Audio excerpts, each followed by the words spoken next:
देख रहे हैं?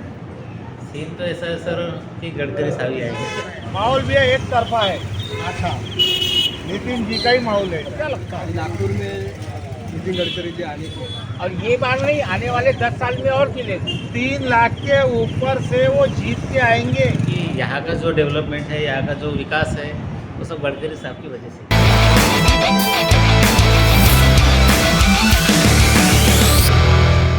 नमस्कार, आप देख रहे हैं कैपिटल हेडलाइंस और मैं हूं वात्सल्य राय। हम अभी चुनावी कवरेज कर रहे हैं और इस कवरेज के तहत हम आ चुके हैं उस सिटी में, उस शहर में, उस जगह पर जिसे कहा जाता है ऑरेंज सिटी। ये बाघ कैपिटल यानी टाइगर कैपिटल भी कहलाती है और भी कई वजहों के लिए मशहूर है। उनमें से एक सबसे बड़ी वजह ये है कि ये आरएसएस यानी राष्ट्रीय स्वयं सेवक संघ का इसी शहर के अंदर मुख्यालय है। और अभी हम जिस जगह पर खड़े हुए हैं, अगर आप एयरपोर्ट से आते हैं तो एयरपोर्ट यहाँ से महज 1 किलोमीटर की दूरी पर है। और जैसा हमने आपको बताया कि यहाँ पर आरएसएस का मुख्यालय है, तो ये चौराहा जहाँ पर हम खड़े हैं वो आरएसएस के संस्थापक डॉक्टर केशव राम बलिराम हेडगेवार जी के नाम पर हेडगेवार चौराहा कहलाता है। यहाँ शहर की कैसी फिजा है, कैसा मिजाज है, राजनीतिक समझबूझ कैसी है, ये हम अब आपको आगे बताएंगे। आपको ले चलते हैं इस नागपुर शहर के दर्शन पर। यहाँ की राजनीतिक बातें भी होंगी, यहाँ के लोगों से भी हम बातचीत करेंगे। नागपुर में अभी हम आपको दिखाने जा रहे हैं वो फ्लाईओवर जिसे कहा जाता है मल्टी लेयर वायाडक्ट, और ये एशिया का अपने आप में सबसे लंबा इस तरह का फ्लाईओवर है। इसे यहाँ के सांसद नितिन गडकरी ने ही बनवाया है और वो उसे अपनी एक खूबी के तौर पर पेश करते हैं। इसमें नीचे जिस पर अभी हम चढ़ रहे हैं, आप हमें चढ़ते हुए देख रहे हैं, तो ये एक सड़क पर यानी वाहन चलने के लिए है और इसके ऊपर एक मेट्रो है, मेट्रो स्टेशन। और मेरे साथ इस समय कैपिटल हेडलाइंस के एडिटर महेंद्र सिंह जी भी हैं। महेंद्र जी, स्वागत है आपका।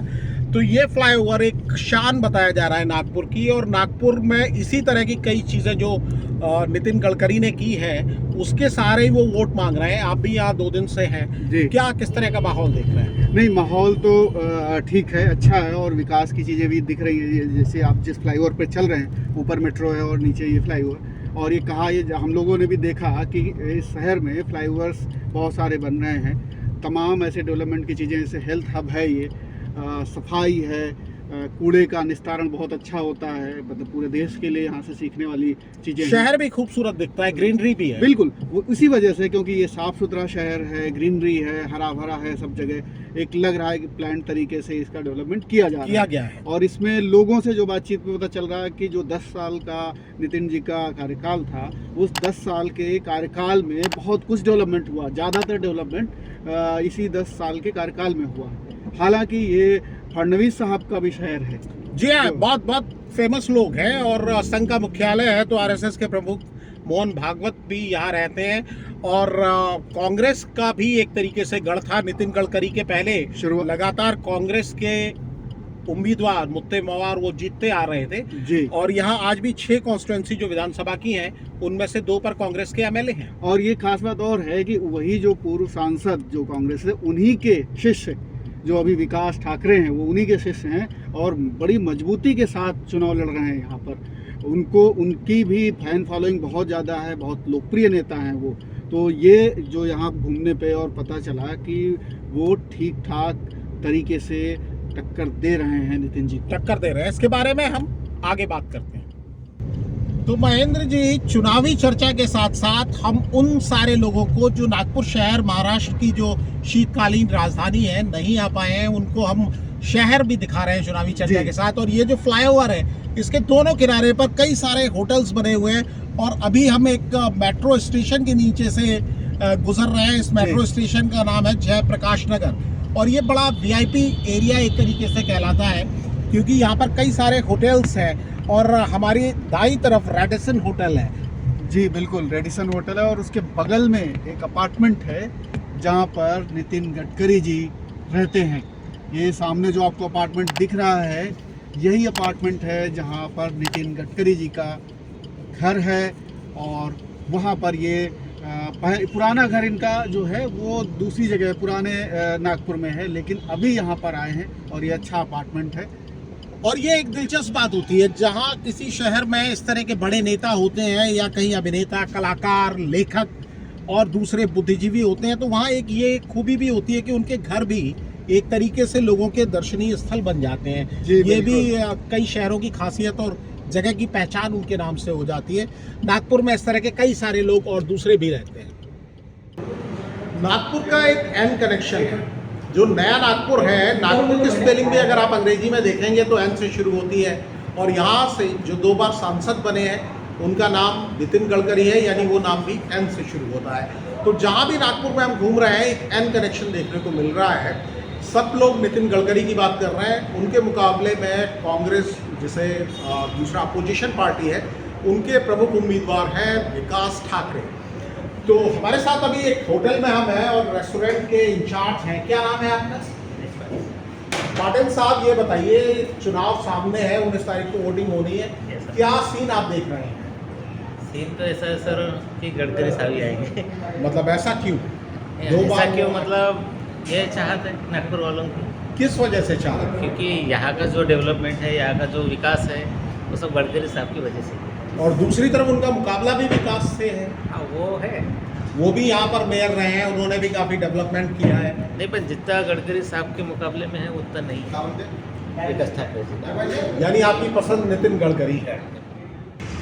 नागपुर में सियासी माहौल को परखते हुए और अपने देखने वालों को, दर्शकों को कैपिटल हेडलाइंस के नागपुर शहर दिखाते हुए हम आज के एक खास जगह जिसे कहा जाता है 0 माइल।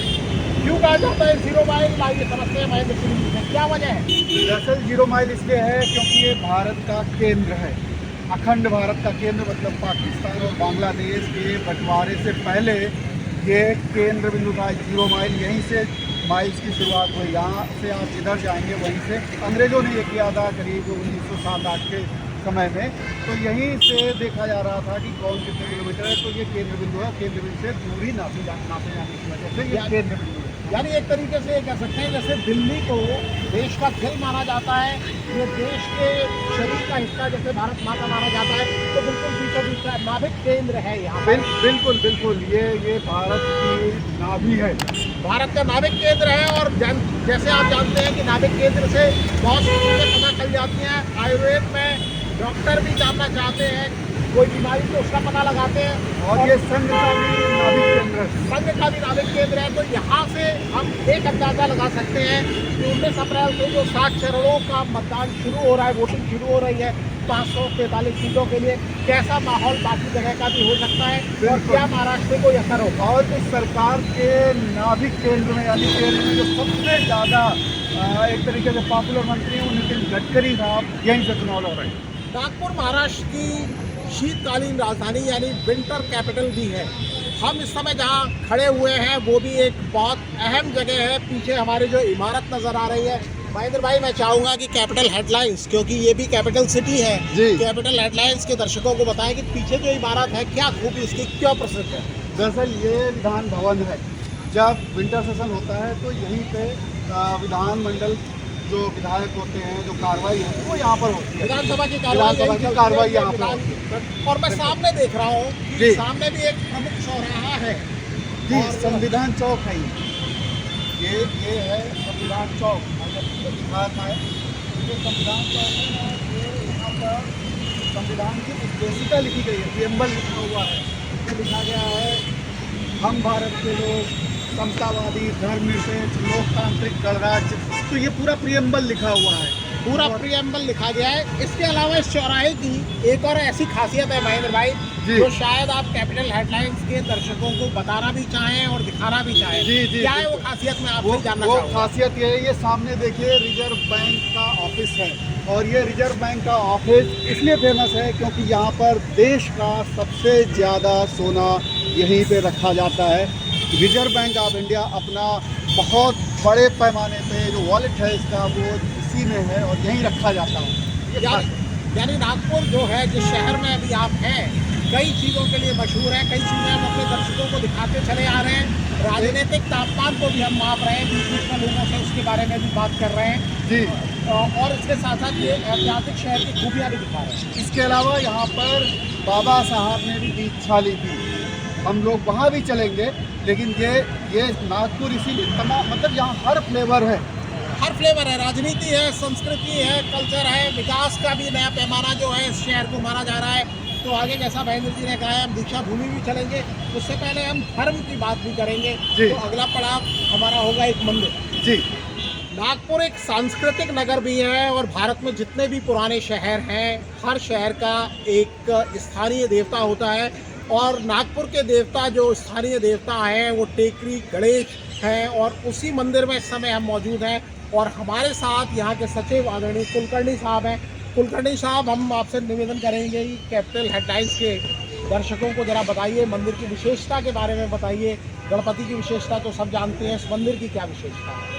मंदिर की विशेषता ये है कि यह मंदिर के बजाय ये जो मूर्ति है ये स्वयं भूमि से निकली है, स्वयं प्रकट मूर्ति है। जी जी, स्वयं प्रकट है। ऐसा कहा जाता है कि ये टेकरी का जो पहाड़ का पूर्व हिस्सा जी डायनामाइट सुरंग लगा के फोड़ा जा रहा था जी, तब ये मूर्ति जमीन से बाहर निकल के प्रकट हुई और ये बड़ा प्रसिद्ध मंदिर है, दूर दूर से लोग दर्शन करने के लिए आते हैं। कहा जाता है गणपति सबकी मान्यता पूरी करते हैं। जी जी, महाराष्ट्र तो वैसे भी गणपति की भूमि है, गणेशोत्सव बहुत बड़ा मनाया जाता है। बिल्कुल। आप जरा हमारे दर्शकों को बताइए कि यहाँ पर जो लोग आते हैं किस तरह की पूजा पद्धति है, क्या विशेष कार्यक्रम कब कब होते हैं? अच्छा, यहाँ 12 महीने कुछ न कुछ प्रोग्राम होते हैं, लेकिन संक्रांति के अवसर पर जो संकष्टी चौथ आती है उस दिन तो मेला लगता है और 2-3 लाख लोग एक ही दिन में आकर दर्शन का लाभ उठाते हैं। आप देश भर में कहीं से भी अगर रेल मार्ग से आते हैं नागपुर तो आप इसी जगह आएंगे सबसे पहले, क्योंकि ये है नागपुर रेलवे स्टेशन। और नागपुर शहर की तमाम दूसरी विशेषताएं जो हैं उसी तरीके से नागपुर स्टेशन की भी कई विशेषताएं हैं। हमारे साथ है महेंद्र सिंह जी, जैसा आप देख ही रहे हैं। महेंद्र जी, क्या विशेषता है बताइए? पहली विशेषता तो ये है कि ये संरक्षित स्टेशन है, बहुत पुरानी इमारत है। नागपुर रेलवे स्टेशन संरक्षित है, बहुत पुरानी, नया बन रहा है, लेकिन ये इसका फ्रंटल व्यू यही रहेगा। यानी ये तैयार हो जाएगा नया, उसके बावजूद भी फ्रंटल व्यू ऐसा ही बना रहेगा। ऐसा ही होगा। दूसरी सबसे बड़ी विशेषता है कि ये डायमंड क्रॉसिंग है यहाँ पर, यानी कि ये एकमात्र देश का स्टेशन है जहाँ डायमंड क्रॉसिंग है। डायमंड क्रॉसिंग से आपका मतलब क्या है? शायद दर्शक ना समझ पाए। डायमंड क्रॉसिंग से मतलब ये है जैसे एक जंक्शन होता है, लेकिन ये जंक्शन का महा जंक्शन कह लीजिए, यानी उत्तर से आने वाली जो है और ये दक्षिण तक जाने वाली, दूसरा पूरब से आने वाली जो पश्चिम को जाती हैं, यानी ये दोनों रेलवे की जो अगर दिल्ली यानी से चारों तरफ से मतलब पूरब से जो पश्चिम जाती हैं वो मार्ग, और जो पूरब से पश्चिम जाता है, उत्तर से दक्षिण जाता है, वो सारे नागपुर इसी रेलवे स्टेशन से होकर गुजरती हैं, यानी कि चारों दिशाओं के लिए यहाँ पर जाती है। हर दिशा के लिए गाड़ी जाती है और क्रॉसिंग ऐसे बन जाती है जैसे डायमंड का आकार है। महेंद्र भाई, रामनवमी करीब है और जो हमारे कई सारे दर्शक ऋषिकेश गए हैं वहाँ उन्होंने राम झूला और लक्ष्मण झूला देखा होगा, और अभी आपकी गाड़ी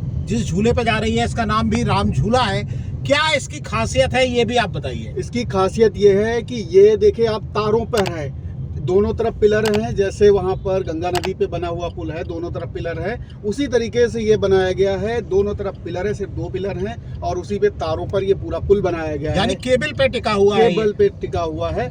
और आप देखेंगे इधर रेलवे स्टेशन है और हम मेट्रो भी जा रही है, और ये इधर मेट्रो स्टेशन, मेट्रो जा रही है। और तो दोनों के बीच में एक ये पुल, आप देखिए सामने मेट्रो स्टेशन है, इधर आपको रेलवे स्टेशन मिलेगा। और ये बड़ा सुंदर इसका व्यू है यहाँ पर, और बड़ी ऐतिहासिक जगह पे ऐसा है जैसे मुंबई में सीलिंग का ब्रिज देखते हैं, क्या उसी तरह के उसी पैटर्न पे बना है? इसको कह सकते हैं मिनी सीलिंग पुल कह सकते हैं, लेकिन यहाँ सी नहीं है, बस इतना अंतर है, यहाँ जमीन है, लेकिन रेलवे लाइन के ऊपर ये बनाया गया है कि जिससे कि ट्रेनें नीचे से आराम से गुजर सके, ऊपर का ट्रैफिक आराम से गुजर सके। रामपुल के जहाँ रामपुल समाप्त होता है एक तरफ से स्टेशन की तरफ से आप आते हैं तो इधर ये राम मंदिर भी आप देख सकते हैं। और यहाँ पोदारेश्वर राम मंदिर, बहुत ही नवरात्रि का मौका है, रामनवमी का मौका है, बड़ा सुंदर सजावट की गई है। और नागपुर शहर को घूमते घूमते सुबह से दोपहर और दोपहर से शाम और शाम के बाद अब रात भी ढलने लगी है और हम एक ऐसी जगह है पर पहुंच गए हैं जिसके लिए लोग दावा करते हैं कि नागपुर का नामकरण उसी जगह की वजह से या उसकी वजह से ही हुआ है, वो क्या है बताएंगे महेंद्र सिंह जी। महेंद्र जी बताइए। जी दरअसल वात्सल्य जी ये जो देख रहे हैं ये नाले जैसा दिख रहा होगा, अगर मैं कहूँगा कि ज़रा दिखाइए, अंधेरा है लेकिन ये नाले जैसा दिख रहा है। ये नाग नदी है, ये दरअसल नदी है, भरोसा नहीं हो रहा हम लोगों की कि ये नदी है। नदी बिल्कुल नाले में तब्दील हो चुकी है और इसमें तो काला पानी और ये सब दिख रहा है, तो बदबू तो मुझे लग रहा है इसमें सीवर वगैरह का पानी भी हो सकता है। आप महानगरों में जो लोग रहते हैं, खासतौर पर जैसे हम लोग दिल्ली से आए हैं, तो दिल्ली में इस तरह के कई हमने देखे हैं, कई नाले हैं हाँ, जहाँ पर दूर से गंद आने लगती है, लेकिन ये नदी है। और हमारे साथी कैमरामैन जो हमारे साथ 2 दिन से हैं, बड़ी मेहनत हमारे साथ नागपुर दिखाने में कर रहे हैं, उनका नाम है दिनेश। और दिनेश ने जब हमें बताया कि ये नदी है, इसका नाम नाग नदी है और इसी के नाम पर नागपुर है, तो हमें बड़ी हैरानी थी कि और जब हम लोग आए थे तो मुझे लगा कि नदी वाकई नदी जैसी होगी। ठीक है, नदियों में पर्यावरण को लेकर के काफ़ी नितिन जी कहते रहते हैं, तो मुझे लगा कि नदी ठीक ठाक होगी, लेकिन यहाँ पर ऐसी नदी तो दुर्भाग्य है, मतलब नागपुर का बहुत नाले में तब्दील है। हाँ, जो नागपुर एक विकास का पर्याय बन रहा है, तो वहाँ एक समस्या जो प्राकृतिक रूप से है वो एक ये दिख रहा है। और ऐसा दावा भी कुछ लोग करते हैं कि इसमें एक क्रूज चलाने की योजना है, शायद तब इसका कोई उद्धार हो सके। हाँ, लोगों से बातचीत में ये पता चला कि नितिन जी का एक विजन है कि इस नदी को साफ सुथरा करके, इसको थोड़ा सा चौड़ा करके और नीचे खुदाई करके जो होता है कि सफाई की जाती है, गाद निकाली जाती है पूरी, तो वो निकाल के यहाँ क्रूज चलाया जाए, जिससे पर्यावरण भी बढ़ेगा और नदी को संरक्षित किया जा सकता है। अब ये अगर हो जाए तो नागपुर के लिए ये बहुत बड़ा एक तरीके से सपना साकार होने जैसी बात होगी, गिफ्ट होगा। हाँ, वाकई अगर ये सच है कि इस नाग नदी पर ही नागपुर का नाम बना है, नाम रखा गया है, तो इस नदी का साफ होना तो नागपुर के लिए ज़रूरी होगा ही, क्योंकि एक तरीके से जहाँ से आपका नाम है उसी नाम से आपकी शान है। आप देखते हैं उन्होंने यहीं पर दीक्षा ली थी, और क्योंकि हम नागपुर में हैं, चुनाव के बीच में हैं, चुनाव का माहौल परख और समझ रहे हैं। महेंद्र जी हमारे साथ कुछ लोग भी हैं, लेकिन उससे पहले मैं आपसे समझना चाहूँगा इस ऐतिहासिक स्थल का महत्व क्या है। ये दरअसल बहुत ही ऐतिहासिक महत्व है, क्योंकि डॉक्टर भीमराव अम्बेडकर बाबा साहब, उन्होंने बौद्ध धर्म की दीक्षा ली थी अपने हजारों अनुयायियों के साथ, लगभग 60,000 लोग, लगभग 60,000 लोगों के साथ यहाँ पर दीक्षा ली थी। तो ये वाकई उनके अनुयायियों के लिए ये पवित्रतम स्थल है। और बाकी लोग जो सभी उनमें आस्था रखते हैं उनके लिए भी बहुत आदरणीय जगह है, और हम लोगों ने भी इसको नमन किया। जो लोग नागपुर नहीं आ पाते हैं, यहाँ के माध्यम से देख सकते हैं। और हम लोग इसलिए भी आए, बाबा साहब पॉलिटिकल आर्टिस्ट थे, राजनीतिक व्यक्ति थे, बिल्कुल संविधान निर्माता कहा जाता है। संविधान निर्माता थे, संविधान बनाने में बड़ा योगदान रहा उनका, और मंत्री भी रहे, कानून मंत्री रहे, और आज भी सभी लोग उन्हें बहुत याद करते हैं, बहुत इज्जत। और हमारे साथ कुछ स्थानीय लोग भी हैं। मैं आपसे जानना चाहूँगा, क्या नाम है आपको? अक्षय जी, चुनाव का माहौल है, क्या आप देख रहे हैं नागपुर और विदर्भ के में किस तरह का माहौल है, क्या कहेंगे आप? नागपुर में तो ऐसा नहीं कि नितिन गडकरी जी की वन साइड चलेगी करते, पर टक्कर दोनों में थे, ठाकरे जी और नितिन जी। यानी विकास ठाकरे और नितिन गडकरी के बीच में टक्कर है, और नितिन गडकरी कह रहे हैं कि हम लगभग 5 लाख वोटों से जीतेंगे। तो आपको कैसा लग रहा है, क्या उम्मीद लग रही है? वो आएंगे तो अच्छा है। अच्छा, वो आएंगे तो टक्कर दोनों में। आप एक युवा भी हैं, युवाओं के लिए उन्होंने बहुत वादे किए हैं। एक युवा के तौर पर आपकी क्या उम्मीदें हैं, क्या आप देखते हैं, क्या युवा जो मौजूदा सरकार है, जो आपके जनप्रतिनिधि हैं, कितने संतुष्ट हैं, या आपके मुद्दे एड्रेस करती हैं सरकारें? क्या आपके मुद्दे हैं नागपुर में नितिन गडकरी जी आने को? अच्छा, केवल आपकी इच्छा ये है कि नितिन गडकरी जी आए। कुछ लोग और हमारे साथ हैं, दूर चले गए हैं, उनसे भी बात करने का प्रयास करते हैं। जी, क्या नाम है आपका? मेरा नाम है प्रवीण। प्रवीण जी, आप नागपुर के रहने वाले? नागपुर के रहने वाले। हाँ, किस तरह का माहौल यहाँ देख रहे हैं? माहौल भी एक तरफा है, अच्छा नितिन जी का ही माहौल है। अच्छा, यानी आप भी वही नारा लगा रहे हैं, कहो दिल से नितिन जी फिर से। अच्छा, क्या वजह क्या है? क्या वजह ये है कि बहुत सारी वजह, एक वजह उनको पता है, जो आज नागपुर का जो उद्धार दिख रहा है आपको, वो उन्हीं की वजह से। छुपा नहीं। आप बताइए जरा, खुल के रोड बताइए। के काम है, ब्रिज के काम है, सफाई के काम है, सारा कुछ अच्छा ही हुआ है। आप अपना नाम भी बताइए। दीपक बागड़े। हाँ, तो दीपक जी, आपको लगता है कि यहाँ पर कमल एक बार फिर खिलेगा? कमल जरूर खिलेगा, और ये बार नहीं, आने वाले 10 साल में और खिलेगा। 3 लाख के ऊपर से वो जीत के आएंगे। अगर आप 3 लाख कह रहे हैं, उनका टारगेट 5 लाख है। इसका वो तो मैं बोल रहा हूँ 3 लाख के ऊपर बोले तो 5 भी हो सकता है, 5 भी हो सकता है। तो महेंद्र भाई, यहाँ कई लोगों से हमने बात की, और जिसे कहा जाता है कि अगर आप चावल पका है या नहीं, एक आध चावल को देख लेते हैं तो आपका आइडिया लग जाता है। जी बिल्कुल। तो मुझे ऐसा लगता है कि एक हवा है, एक अंडर करेंट तो नितिन जी के पक्ष में है, नितिन गडकरी के पक्ष में, और वो दावा भी कर रहे थे कि मेरी जीत होगी, बड़े मार्जिन से होगी। हमने बात की आज उनसे, और हम अपने देखने वालों से कहेंगे कि वो चाहें तो वो पूरा इंटरव्यू कैपिटल हेडलाइंस के यूट्यूब चैनल पर, फेसबुक पर जाकर देख सकते हैं। अगर उसकी कहानी पढ़ना चाहें तो हमारी वेबसाइट पर पढ़ भी सकते हैं। नागपुर शहर में हम घूम रहे थे, 2 दिन हमने यहाँ बिताया। फिर किसी और शहर में हम आपको मिलेंगे, वहाँ की चुनावी कवरेज, जमीनी रिपोर्ट आपको देंगे। तब तक आप देखते रहिए कैपिटल हेडलाइंस। और मैं आपको बता दूँ कि अयोध्या को लेकर भी हमारा एक चैनल है, यूट्यूब चैनल भी है, फेसबुक पेज है, वेबसाइट पर भी आप अयोध्या से जुड़ी हुई खबरें कैपिटल रेडियो अयोध्या में पढ़ सकते हैं। क्या कुछ खास है उसके बारे में संक्षेप में बता दीजिए हमारे देखने वालों को। वो अयोध्या देश है, राम मंदिर के जिस दिन इनाग्रेशन हुआ था उस दिन से लेकर के आज तक का जो भी कुछ वहाँ पर डेवलपमेंट हो रहा है, चीज़ें आ रही हैं, मतलब उसमें खास ही खास है सब कुछ राम मंदिर अयोध्या को लेकर। तो समसामयिक खबरों के लिए, राजनीतिक खबरों के लिए, दूसरी तमाम देश दुनिया की खबरों के लिए आप देखते रहिए कैपिटल हेडलाइन।